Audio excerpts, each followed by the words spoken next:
at training camp. But what do you make of that question and how it's going to loom over his season? Yeah, I mean, it's the big question, right? If he's healthy, he's right at the top of the league in terms of centers. Obviously, McDavid, McKinnon, Draisaitl, obviously he can be part of that group if he's healthy, which he wasn't last year. But, he doesn't like to talk about his health. Fair enough.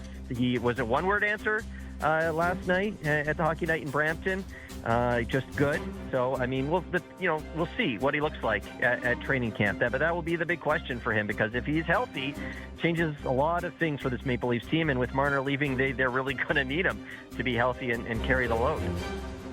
Masters, I asked the guys this question, and I want the same question to you. Knowing him as you do and you follow him every day, is there a chance that maybe Austin puts so much pressure on himself to be everything, especially early in the year, that it could, just trying to do too much might affect his game? Well, the question last year was, did he play through the injury when he should not have? Right? Like, it happened in training camp last year. He missed a game, and we're just kind of wondering, he's okay. They downplayed it, and then it turned out to be much more serious than anyone initially thought. Obviously, last year it was his first season as captain, and it felt like he maybe was maybe that on his mind. We don't know. Nobody knows, but he played through it. Wasn't as effective, and eventually needed time off on a couple of occasions. So only he knows, how he kind of deals with that pressure. Certainly in the media, he's always been kind of a cool customer. It's never looked like, there's been times, obviously he's been short with the media. He was certainly all smiles yesterday, but, that's a good question. Only he really knows how much pressure he's putting on himself and whether that got to him at all last year with the injury he was dealing with. And really, the pressure doesn't go away. As the captain, everybody would expect him to return to his totals from the year before, or maybe a little less than that, because that was stupendous. But they're looking for him to sort of grab this thing and push it forward, albeit without Marner. So, I mean, as we go along through the regular season, Mark, I think you'd agree we're going to sort of measure every 5 to 10 games as to where the team is, but also where he is, right? For sure. I mean, you look at how he started that 69-goal season, which, by the way, is still crazy to think of. They had 69 goals in today's NHL. That was so special. He started that season with back-to-back hat tricks. So he's traditionally been a fast starter, goal-scoring-wise in his career. So for sure, early in the year, even in the training camp, even in the preseason games, we'll be looking for cues, even in those first few practices of training camp. I'm sure there'll be a lot of videos popping up on social media of Austin Matthews practicing the first few days of training camp, getting set for his first preseason game. How does he look? Is there any sign of discomfort at all? We'll be tracking that. That's going to be a storyline all season long, because he's going to also have a new right winger, you would think. We'll see who ends up taking that Mitch Marner spot on the top line and how he adjusts to that, if there's any adjustment at all. It's going to be fascinating to see how Austin Matthews kind of approaches this next season and how it all comes together for him. Masters, we were sort of batting around who might take that spot on the right wing. It feels like Matthews Nyes is a combination for center and left wing, and then Mateus Michelli, I guess, is penciled in as the first line right winger, but it's very much in pencil. I mean, he's been a 40 assist guy at his best in Arizona, but he's never played in a market of this size with this kind of pressure on him. I mean, how do you see that? Who else might make a run for that spot? I mean, obviously Nylander and Matthews could be a combination, but what's your sense of what Berube might do in terms of cycling through players to play with Matthews as the season goes on? That's a good question. I mean, Marner played every game last year. I think the one game he missed, every game but one, the one game he missed, I think it was Max Domi who filled in there beside Austin Matthews, and obviously they've had a good track record in the past playing together.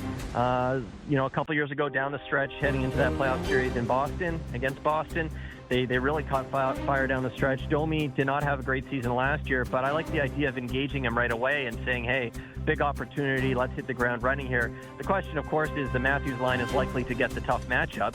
That's what Craig Berube likes to do, and that's a big reason why William Nylander did not get any sort of sustained look on that spot, it felt like, at least.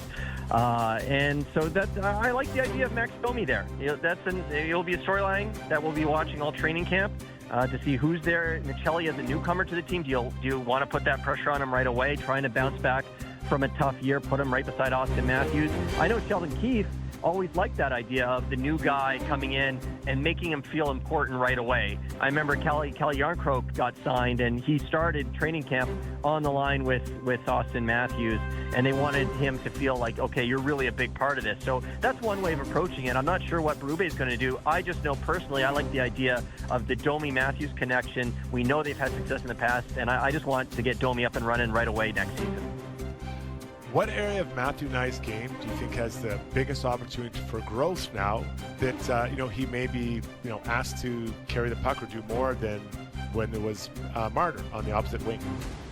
Well, I know when he signed his extension, he said the area he was focusing on was skating better. I think everyone says that to a degree. They want to get faster. He's a big guy. If he can add a little bit more speed, he was already, it felt like, surprising a lot of guys with his speed last season, and just the burst that he had to I'll never forget one of the best goals of the season was that buzzer beater in Pittsburgh, where just the face-off in his own zone, and he just bursts through and beats Erik Karlsson and stops the clock with 0.1 seconds left. So I find him already to be pretty fast for a big guy, but if he can add an extra step, I'm sure that would be helpful. And I just think he's still a young guy. He's just figuring out, even every game, every season, what he can do with that frame. He feels like a unique for the Leafs for sure, and in the league.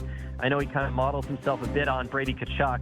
And those Tkachuk brothers are pretty unique. So I think maybe physically he can amp it up even more, more consistently in that regard. And I think speed, if he adds a little bit more, I mean, this package is already pretty incredible. If he can do that, watch out.